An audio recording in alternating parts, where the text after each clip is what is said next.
معاشرے کا ایک سب سے بڑا ایشو یہ ہے کہ ہم ظواہر پہ رک گئے. ہماری پوری کوشش ہوتی ہے مجلس کا ظاہر اچھا ہو, دکھنے میں اچھی ہو, مجلس کا پوسٹر اچھا ہو, فوٹو اچھے آئیں, ہاں, لیکن کبھی غور کیا کہ مجلس کا باطن کیسا ہو؟ اعمال جب اللہ تک پہنچتے ہیں بندے کا باطن پہنچتا ہے نا. ہم نئے نئے ایران سے پاکستان آئے, کئی سال پہلے کی بات ہے, تو اب تو ایران بھی کافی بگڑ چکا ہے. پرانے زمانے کی بات کر رہا ہوں, آج سے کوئی 12 سال 14 سال پہلے. تو ایران میں جب ہم دکان پہ کوئی چیز لینے جاتے تھے تو ہم دکانداروں کو دیکھتے تھے, ان کے ظاہر کو, کہ کوئی شریف آدمی ہو اس سے لیں, مومن ہو اس سے لیں تاکہ اس کا فائدہ ہو جائے. تو دیکھتے تھے بندے کی شکل کیسی ہے, مومن جیسی ہو, داڑھی واڑی ہو, ہاتھ میں اگر اس نے تسبیح لی ہوئی ہے, اللہ کا ذکر کر رہا ہے, ماتھے پہ سجدے کا نشان ہو, تو ہم اس دکان پہ جا کے لے لیتے تھے.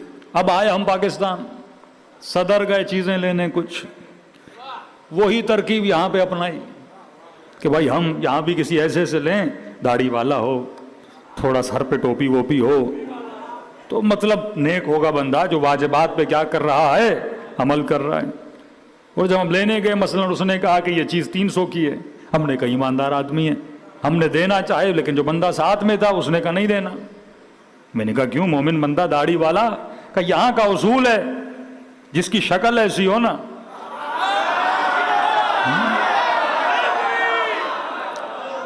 کہا یہاں پہ مولانا کہ یہاں پہ ان چیزوں کو نہ دیکھا کریں کہ مثلا داڑھی بڑی ہے تو مومن ہوگا, حلیہ ایسا ہے تو مومن ہوگا, سر پہ ٹوپی ہے تو مومن ہوگا, کہ سب سے بڑی ٹوپی یہ پہناتے ہیں. میں نے کہا آپ کیسی باتیں کر رہے ہیں, داڑھی رکھی ہے, ایک واجب پہ اس نے عمل کیا ہے, تو ظاہر ہے جو جتنا واجبات پہ عمل کرتا ہے اتنا نیک ہوتا ہے نا. میں نے کہا کیسے ممکن ہے, کہا آپ ٹھہریے, کتنے کا اس نے آپ کو بولا؟ میں نے کہا 300 کا. آپ دیکھیے میں کتنے میں لیتا ہوں, آپ کو یقین نہیں آئے گا, اس نے 70 روپے میں وہ چیز لے لی. میں نے کہا اتنا منافع اس نے رکھا, کہ مولانا یہاں یہ چیزیں نہ دیکھا کریں. ظاہر سازی جس معاشرے میں زیادہ ہو جائے اس معاشرے کا باطن تباہ ہو برباد ہو جاتا ہے. آج پورا فوکس یہ ہے کہ ظاہر بنایا جائے, ظاہر اچھا لگے. اہل بیت یہ نہیں منع کرتے کہ تیرا ظاہر اچھا نہ ہو, لیکن جتنا فوکس تیرا اپنے ظاہر پر ہے اتنا فوکس تیرا اپنے باطن پہ ہونا چاہیے. باطن کی ویلیو کیوں ہے, میں ظاہر کو کیوں بناتا ہوں؟ یہ جوان سوچے یونیورسٹی جا رہا ہے, میری بچی کالج پڑھنے جا رہی ہے, اب آدھا گھنٹہ بندہ آئینے کے سامنے کھڑا ہو جاتا ہے, بال ادھر بنا رہا ہے, بال ادھر بنا رہا ہے, کپڑوں کو دیکھ رہا ہے, پورا بن سن کے. اچھی بات ہے انسان بن سن کے جائے, کوئی بری بات نہیں ہے, لیکن 5 منٹ کے لیے سوچے تو ظاہر کے لیے اتنی محنت کر رہا ہے, کس کے لیے؟ 5 منٹ سوچو تو صحیح, کس کے لیے تو محنت کر رہا ہے؟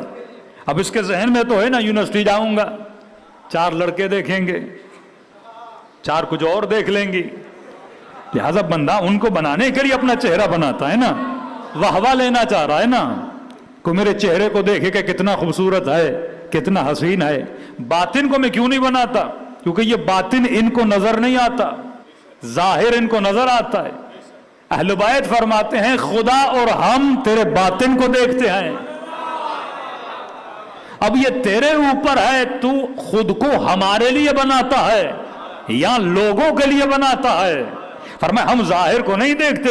کربلا کے میدان میں آ جا, ظاہراً جون کا رنگ بھی کالا تھا, بدن سے بو بھی آتی تھی, لیکن اس نے اپنے باطن کو بنایا. اور جب حسین نے اس کا سر اپنی گود میں لیا تو کہا اللہم بیض وجہہ, اے خدا اگر اس نے باطن بنایا تو قیامت کے دن اس کے چہرے کو بھی سفید کرنا اور اس کے بدن میں بھی خوشبو عطا کر دینا.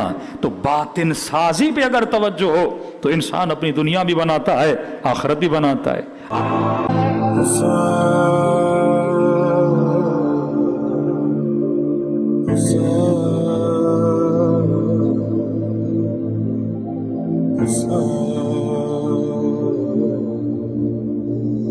السلام